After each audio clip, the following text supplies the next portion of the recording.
औकात पप्पू यादव को टच करने की। बगैर पप्पू यादव के न सियासत होगी न सत्ता होगी। हर दल के नेता बिना गठबंधन की औकात नहीं है चुनाव लड़ने की। पप्पू यादव के घर पे लेकिन ईडी सीबीआई नहीं पहुंची। अरे यार कुछ रहे तब ना पहुंचे। घरों परिवार से अलग हो गए, हालत खराब हो गया, खत्म हो गए, कुछ बचा है। पूर्णिया नहीं छोड़ेंगे, विलय नहीं होगा। आप ना छुट्टी मत काटिए। है हिम्मत तो ईडी और सीबीआई को लगा के देखो। विपक्ष का अहंकार खत्म हो जाए।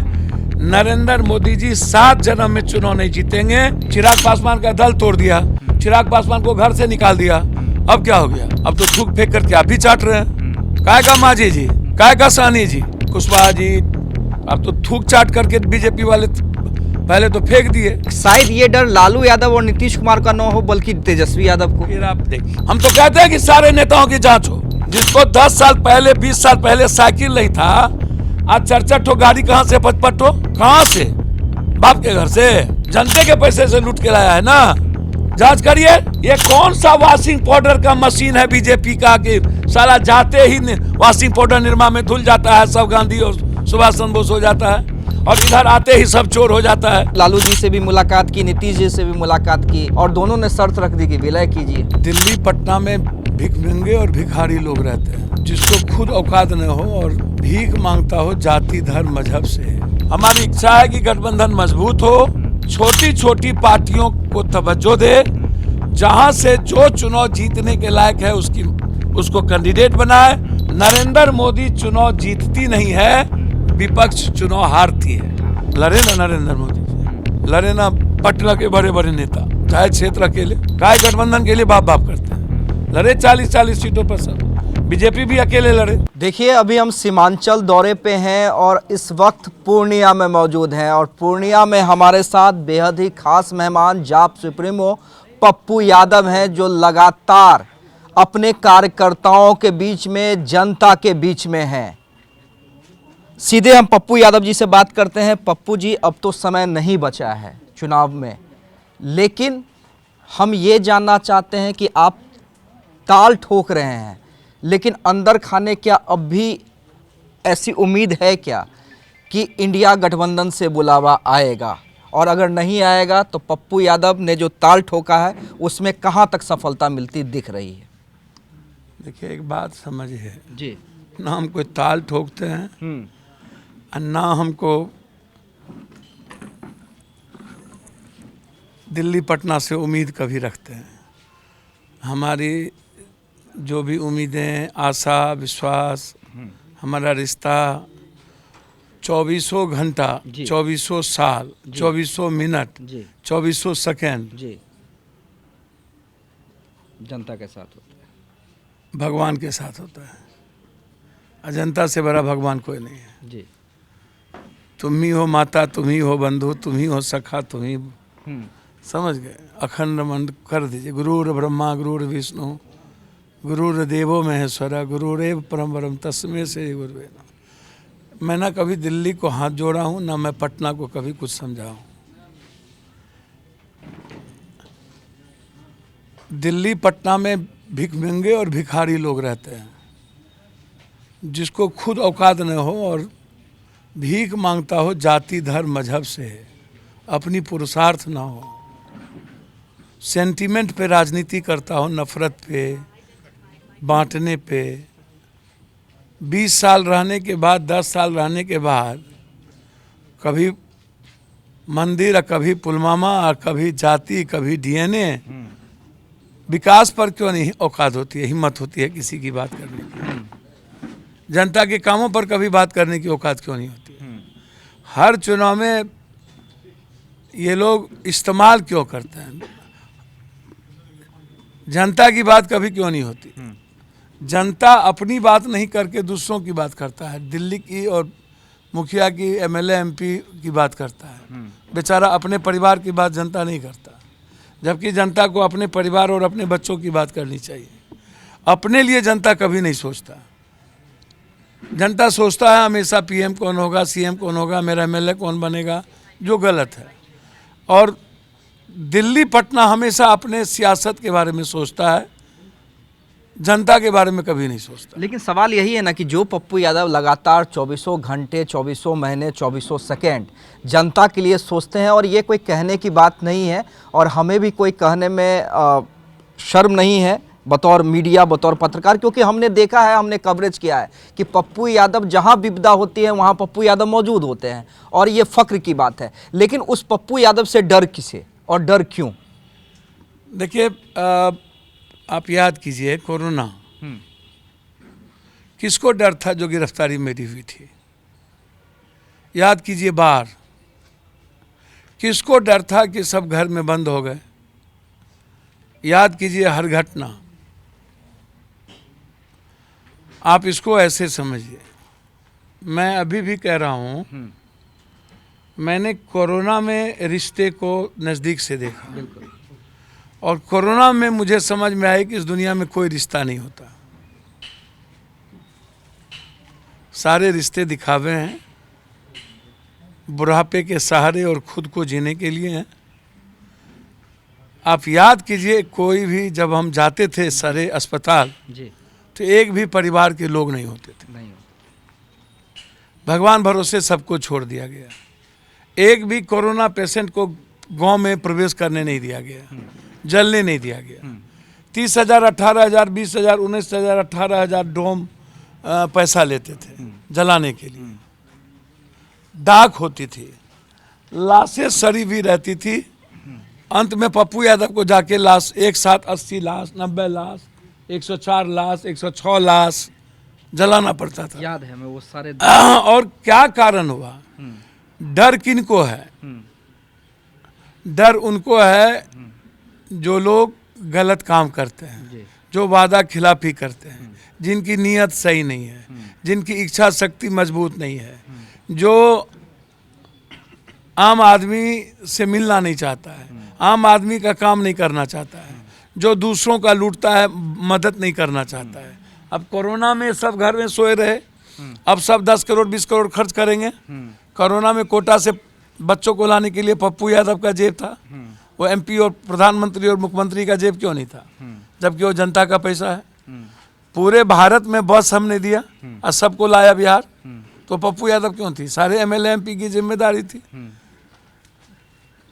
पहले फर्स्ट कोरोना में दिल्ली में 80-40 किलोमीटर चल चल के हम लोगों के हाथ में पैसे देके भेजे, बिहार भेजे। सेकेंड कोरोना में मैं आपके साथ पटना में था, 1 मिनट भी हम सोए नहीं थे, ना रात ना दिन, जब तक कोरोना का वेरिएट करता रहा वेरिएशन, तब तक हम सड़कों पर रहे, अस्पतालों में रहे, कहीं ऑक्सीजन पहुंचाए तो कहीं रेमडेसिविर पहुंचाए। कोई ऐसा पत्रकार हो या आम आदमी हो, खास आदमी हो, जिसको रेमडेसिविर हमने नहीं दिया, जिसको ऑक्सीजन नहीं दिया। आपको खुद पता है कि हमने हर घर को ऑक्सीजन पहुंचाया, सबकी जानें हमने बचाई। तो ये कोई उम्मीद, आप पटना के बाहर में सुशील मोदी को याद कीजिए, घर छोड़ के भाग गया, सब लोग भाग गए, सबकी जिम्मेदारी थी। इसीलिए मैं आपसे एक बात कहना चाहूँगा, डर क्यों होगा भाई? आप एमपी हो, आप पीएम हो, सीएम हो, इनको तो डर ही नहीं होना चाहिए किसी से। जो 15 साल सीएम रह चुके और जो लगातार जो सत्ता में हैं, उनको तो लंबी लकीर खींच देना चाहिए। पप्पू यादव तो एक छोटा सा आदमी है, हमारी तो कोई औकात है नहीं। आपके सामने शर्त रख दी जा रही है ना, जो हमारे पास जानकारी है कि आपने तो मुलाकात भी की थी, दोनों बड़े नेताओं से, लालू जी से भी मुलाकात की, नीतीश जी से भी मुलाकात की, और दोनों ने शर्त रख दी कि विलय कीजिए। देखिए, एक बात समझिए, हाँ, एक बात पर कोई कंप्रोमाइज नहीं होगा, 2 बातों पर। पूर्णिया नहीं छोड़ेंगे, विलय नहीं होगी। दावा एकदम आपका भी।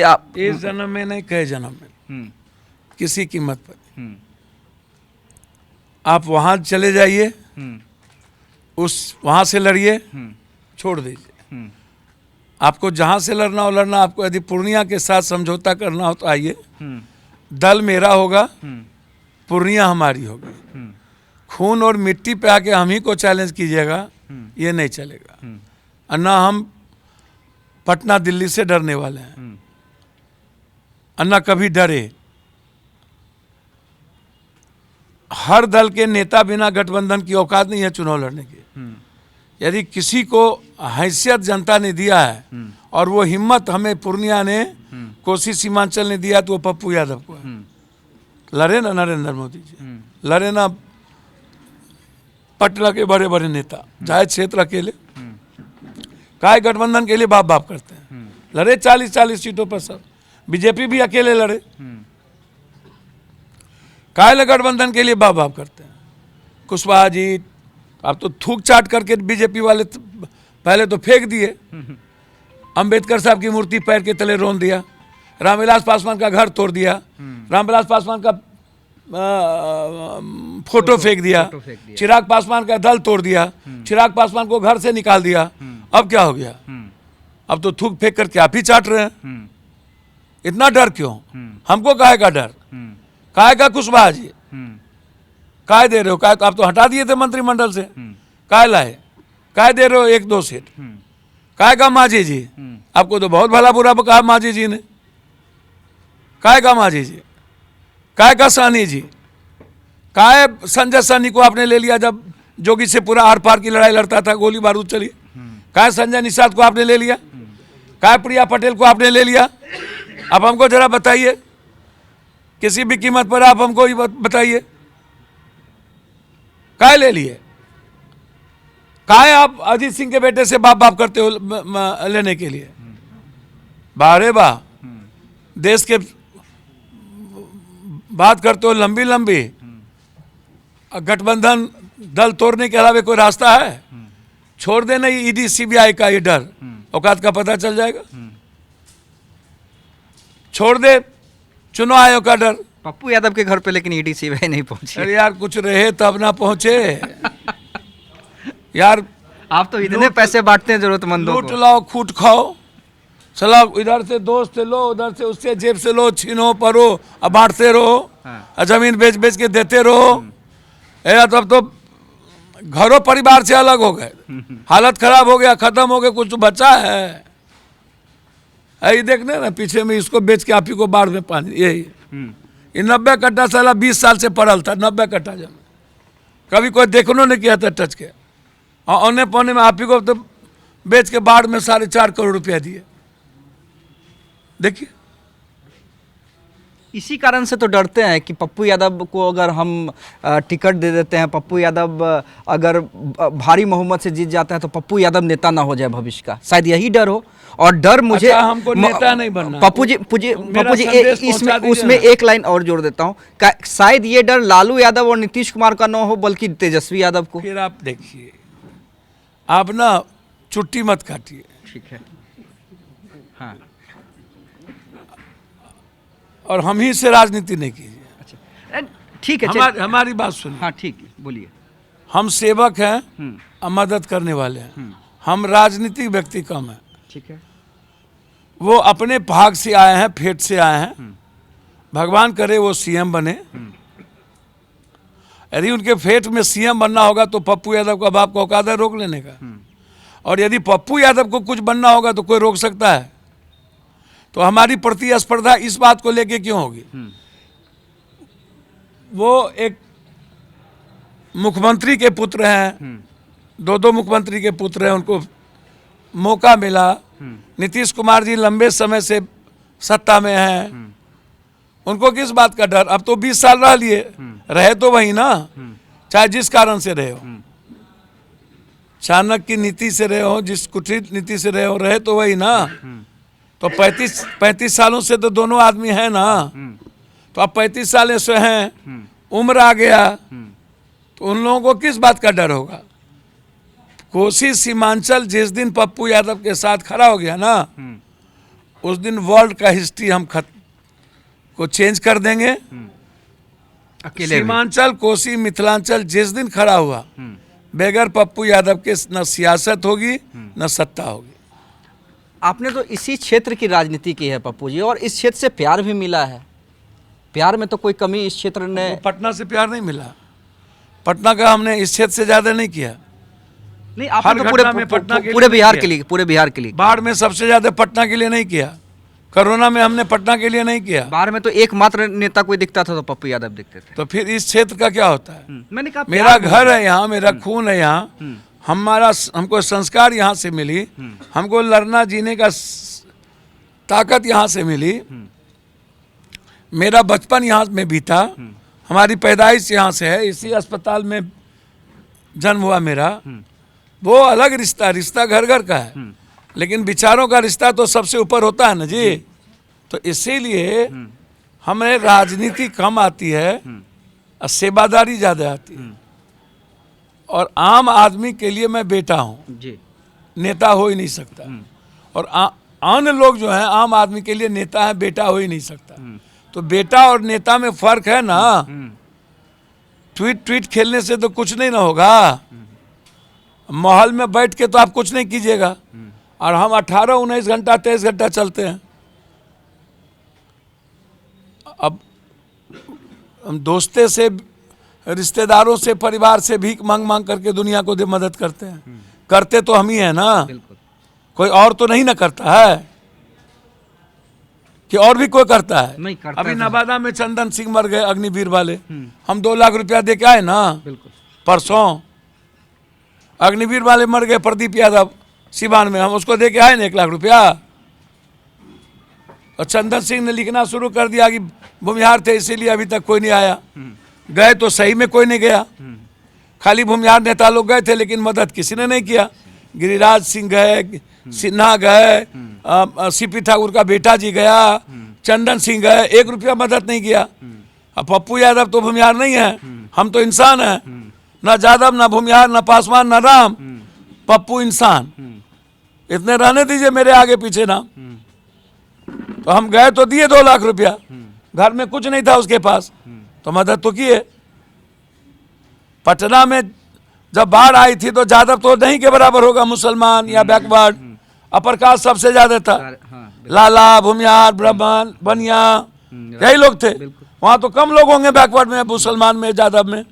हम तो सबसे ज्यादा लाला के परिवार में और अन्य परिवारों में जाके मदद किए।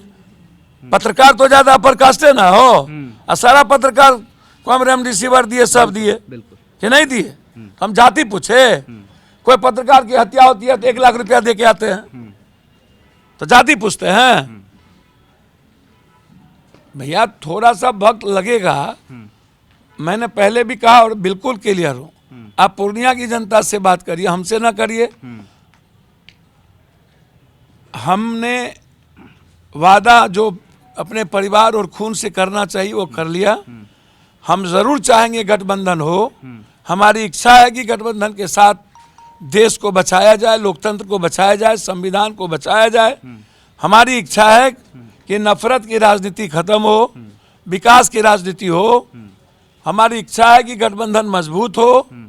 हम चाहते हैं कि गठबंधन छोटी छोटी पार्टियों को तवज्जो दे, जहां से जो चुनाव जीतने के लायक है उसको कैंडिडेट बनाए, अहंकार खत्म करे। नरेंद्र मोदी चुनाव जीतती नहीं है, विपक्ष चुनाव हारती है। विपक्ष का अहंकार खत्म हो जाए। नरेंद्र मोदी जी 7 जन्म में चुनाव नहीं जीतेंगे। 4 करोड़ 90 लाख वोट कांग्रेस को आया, 4 करोड़ 80 लाख वोट बीजेपी को आया, और उसके बाद 4% वोट मायावती को आया, और अन्य पार्टी को वोट आया 7.8। तो 7 4 4 करोड़ 90, आप जोड़ लीजिए बीजेपी से कितना आगे है। आज पूरे देश, आप बीजू पट्टा को मिलाइए, जनता दल क्यों नहीं? अब ईडी लगा दिए आप ममता दीदी के भतीजा के पीछे। आप जेल में भेज रहे हैं अरविंद केजरीवाल को, हेमंत सोरेन को, शरद पवार जी के पोता को, पटना में सबको। ये ऐसे राजनीति होगा? आप बचिएगा कल? तो ये जो प्रतिस्पर्धा की राजनीति होगी, आप स्टालिन के पोता को आप जेल में भेज रहे हैं, अति बेटा को अब लगे हुए हैं, आप उद्धव ठाकरे के बेटा के पीछे लगे हुए हैं। मतलब सेकेंड लाइनर को फिनिश कर दो। है औकात पप्पू यादव को टच करने की? है हिम्मत तो ईडी और सीबीआई को लगा के देखो। हम तो कहते हैं कि सारे नेताओं की जांच हो, इवन ऊपर से लेके नीचे तक, पीएम से लेके वार्ड तक, और जांच पप्पू यादव से शुरू हो। आप तैयार हैं? मर्द तैयार है, हद हो गया, डंके के चोट पर तैयार है। सबसे पहले जांच पप्पू यादव से हो और पीएम तक जांच हो। जिसको 10 साल पहले 20 साल पहले साइकिल नहीं था, आज 4-4 ठो गाड़ी कहां से 55 ठो कहां से ले आया? कहां से? बाप के घर से, जनते के पैसे से लूट के लाया है ना। जांच करिए। शरद पवार का भतीजा सबसे बड़का चोर था ना बीजेपी के नजर में, अजीत पवार। वो महात्मा गांधी हो गया। ठीक, बीजेपी के डिजेंडर में धुल गए। सबसे ठीक। मणिपुर का सीएम को सबसे बड़का चोर कहा था नरेंद्र मोदी जी जाके, इसको जेल भेजेंगे। और चुनाव होते ही वो सुभाष चंद्र बोस हो गया, उससे गठबंधन कर लिया कि नहीं। ममता दीदी जब साथ थी तब ठीक। कश्मीर की नेत्री महबूबा, वो सब दिन अलगाववादी की राजनीति की। बीजेपी जब साथ थे तब वो हिंदू थे, और जब अलग हो गई तो अलगाववादी हो गई। और जब साथ में सीएम बने तब वो आतंकवादी नहीं थी। इसका बेटा, मुख्तार का बेटा, अभी बीजेपी के साथ चला गया। जब मुख्तार का बेटा अलग था तो उग्रवादी, बीजेपी के साथ गया तब है। बताइए ना, मतलब ये कौन सा वॉशिंग पाउडर का मशीन है बीजेपी का कि साला जाते ही वॉशिंग पाउडर निर्मा में धुल जाता है, सब गांधी और सुभाष चंद्र बोस हो जाता है, और इधर आते ही सब चोर हो जाता है। मतलब कांग्रेस में जो गया सब चोर, और बीजेपी में जो गया सब संत। आसाराम बापू बीजेपी में है तो संत, राम रहीम बीजेपी में है सबसे बड़का बलात्कारी, कोर्ट ने कहा ये 38 बलात्कार किया है, संत। रामदेव 10 लाख 1000 करोड़ का मालिक हो गया, संत। रविशंकर 10,000 करोड़ का मालिक हो गया, संत। आसाराम बापू के साथ अटल जी से लेकर के अडवाणी या नरेंद्र मोदी नाचते थे ना। राम रहीम को पैरोल हम दिए कि नरेंद्र मोदी दिया? तो राम रहीम से बड़का बलात्कारी कोई है? चोर है। और डेली पैरोल देते हैं।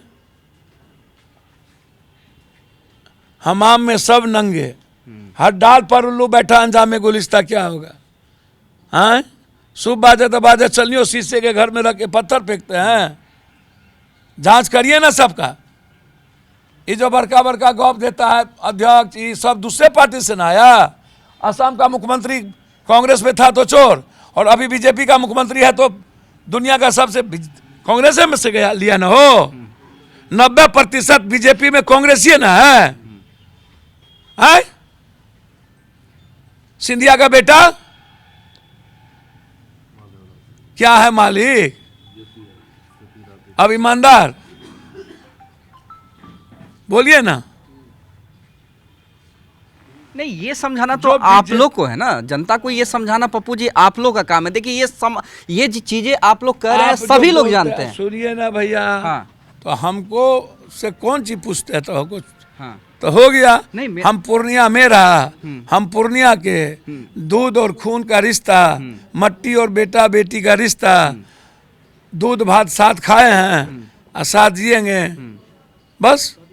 आखिरी के 2 सवाल पप्पू जी, आपने कहा कि गठबंधन इंडिया भला है बुरा है, जैसा पति मेरा देवता है वही है, क्या करे।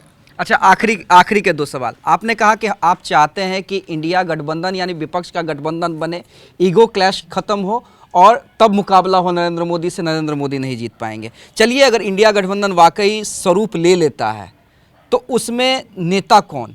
मल्लिकार्जुन खड़गे सही रहेंगे या नीतीश कुमार सही रहेंगे? क्योंकि नाम 2 ही नाम आ रहे हैं। बहुत क्लियर। एक बात सुनिए। हाँ। हम ना प्रवक्ता हैं इंडिया गठबंधन के, ना किसी दल के, और ना हम किसी को पीएम बना सकते हैं, औकात नहीं है, ना हम किसी के बारे में बोल सकते हैं। मेरी आइडियोलॉजी पूछिएगा, विचारधारा, तो मैं अपनी विचारधारा बोल सकता हूँ। मेरी विचारधारा है कि नरेंद्र मोदी के सामने अत्यंत पिछड़ा और किसी दलित को कैंडिडेट बनाइए, मजबूत कैंडिडेट बनाइए। जिस दिन आप दलित को फेस बनाइएगा उस दिन नरेंद्र मोदी जी को पता चल जाएगा। चलिए, आपका जवाब हम समझ गए। एक आखिरी सवाल, अभी हम कार्यकर्ताओं से आपको बातचीत करते हुए सुन रहे थे, कई सारे कार्यक्रम, कई सारे बिंदु को आप लोगों ने पॉइंट आउट किया है कि इन समस्याओं को हम उठाएंगे, और क्या क्या वो मुद्दे हैं? आप तो पता है आपको कि हम सब दिन इस इशू विशेष राज बिहार के बंटवारे के खिलाफ हम थे। अडवाणी जी से हम बिल हम छीन लिए थे, और उस वक्त भी विशेष पैकेज की बात हम लगातार हम करते रहे। तो अभी यदि कन्वेंशन हुआ जनता दल यू का दिल्ली में, तो विशेष राज को क्यों नहीं मुद्दा बनाए? विशेष राज क्यों हट गया मुद्दा से? आपको सबसे पहले प्रस्ताव पारित करना चाहिए विशेष राज कि नहीं करना चाहिए। इसलिए तो कयास लगने लगे कि कहीं आपने नहीं लिया विशेष राज का मुद्दा। तो पप्पू यादव का तो मुद्दा है, तो विशेष राज है। कोसी सीमांचल में सबसे ज्यादा पलायन है, गरीबी बिहार है तो सबसे ज्यादा गरीबी कोसी सीमांचल मिथिलांचल है। हाई डैम के सवाल को लेकर लड़ाई पप्पू यादव की सब दिन रही है। तो हाई डैम के बगैर हम बाढ़ से मुक्ति नहीं कर सकते हैं। तो आपको ये बात सोचना पड़ेगा ना हो। तो बाढ़ से मुक्ति के लिए हाई डैम को तो चाहिए, फरक्का और भीमनगर बैरेज को तो हमको चौड़ाकरण करना पड़ेगा। तो नदी के गाद को खत्म करने के लिए क्या करना है? विशेष स्टेटस तो लेंगे। और यदि आप पलायन को रोकना चाहते हैं तो इसके लिए मक्का है, मखान है, दूध है, फूड प्रोसेसिंग पर हमको फैक्ट्री चाहिए। हमारी फैक्ट्री, चीनी मिल बंद हो गई, पेपर मिल बंद हो गया, जूट मिल बंद हो गया, दाल चीनी मिल बंद हो गया, मधुबनी का तीनों चीनी मिल बंद हो गया, बनमनखी का चीनी मिल हो गया, 3 यूनिट, कटिहार का जूट मिल बंद हो गया, सिल्क मिल का 4 यूनिट बंद हो गया। तो हमारे यहाँ जूट होता था वो खत्म, गन्ना होता था वो खत्म। अब मक्का और मखान पर यदि हम फैक्ट्री बनाएंगे पलायन रोकने के लिए, तो विशेष स्टेटस हमको आप इकोनॉमिकल दीजिएगा ना जॉन, कि नहीं? और आप वैसे ही हमको अपेक्षित रखे हैं ना, आप कुछ देते। हम बंगाल और नेपाल के बॉर्डर पर हैं, अब बांग्लादेश है इधर, तो उधर राजधानी है, एक आप उपराजधानी करिए। हाईकोर्ट का बेंच हर जगह 2 ठो है, बिहार में क्यों नहीं है? एक आप पूर्णिया करिए, सब जगह एयरपोर्ट है 17 ठो 18 ठो यूपी में, बिहार में 3 ठो क्यों अभी तक? वो भी कांग्रेस के रीजन का। आप भागलपुर और पूर्णिया को क्यों नहीं कर रहे हैं? आप जरा हमको बताइए। आप जितना रेल लाए सबको आपने बंद कर दिया, क्यों? आप डायरेक्ट पूर्णिया कोर्ट और बनमनखी से आप दिल्ली और अन्य जगहों को नहीं जोड़िएगा। आप जयनगर से आप राजधानी शुरू करिए। एम्स सहरसा का डिमांड है, क्यों नहीं करते हैं आप? एयरपोर्ट पूर्णिया का क्यों नहीं करते हैं? कुर्सेला से भीमनगर रेलवे का उद्घाटन हुआ, उसको क्यों नहीं करते हैं?